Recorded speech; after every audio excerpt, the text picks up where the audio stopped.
السلام علیکم ورحمۃ اللہ وبرکاتہ۔ سامعین و ناظرین، اس ویڈیو میں آپ سے عنایا یا عنایا نام سے متعلق عرض کروں گا کہ یہ نام رکھنا کیسا ہے اور اس نام کا معنی کیا ہے۔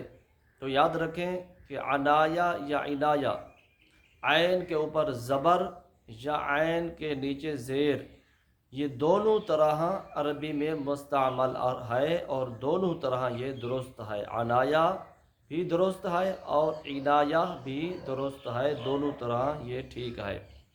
اور اس نام کے معنی جو ہیں وہ ایک التفات، لطف و کرم، مہربانی، تحفہ، عطیہ، یہ جو ہے اس نام کے معنی ہیں اور یہ تمام معانی جو ہے درست ہیں۔ اور یہ بات بھی آپ کو بتاتا چلوں کہ عنایا یا عنایا یہ نام جو ہے آپ کسی لڑکی کا رکھنا چاہیں تو لڑکی کا نام بھی رکھ سکتے ہیں، اگر یہ نام آپ کسی لڑکے کا رکھنا چاہتے ہیں تو کسی لڑکے کا بھی یہ نام رکھ سکتے ہیں۔